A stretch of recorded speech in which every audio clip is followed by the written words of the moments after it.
I was just saying how to pick a mate. Like, make sure that you align yourself with them. But I think what's really interesting about Jordan Peterson, because I've listened to most of his material, is that one message that to me he drove home is to know yourself before you find a mate, right? Like, agreed. How do you find someone that aligns with you if you don't know what kind of person you are, if you're not conscious of who you are, right, and how you are?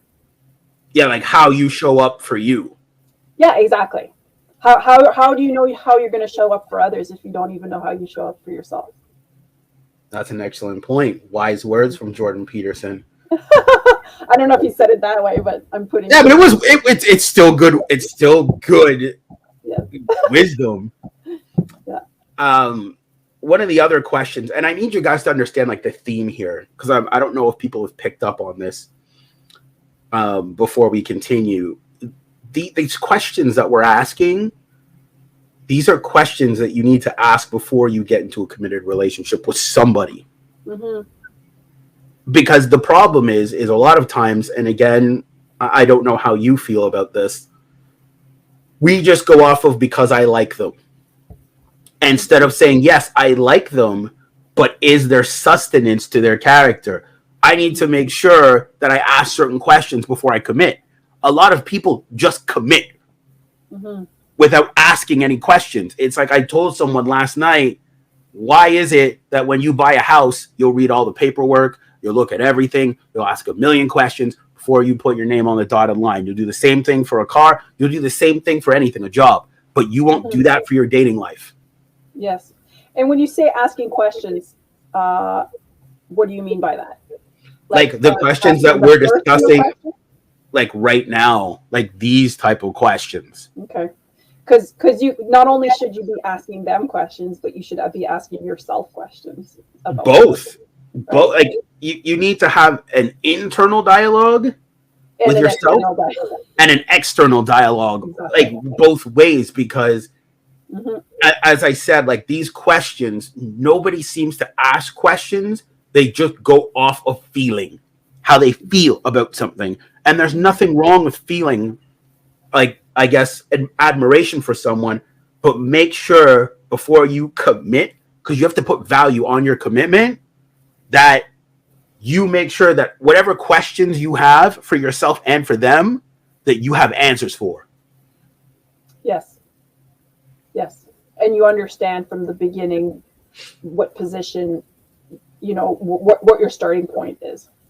Well, yeah, because you have people that will just commit to someone willy-nilly, and the next thing you know, they find out that they don't want to have kids, and they do. And it's like, don't you think you should have had that conversation? Okay, so the question then becomes, why aren't people having those conversations?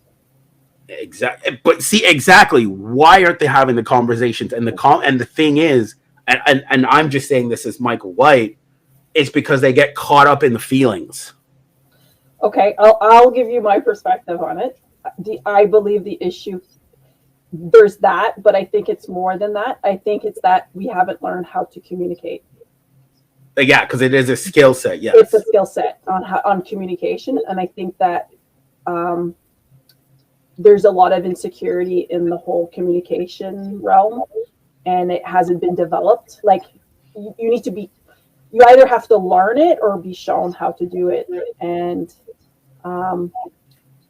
normally, if you're going to learn it, is when you're younger and at home, and if it's not being done at home, then you would then have to take it on as an adult to learn how to do it yourself, right? You'd have to go figure out how to do that or look for resources for that.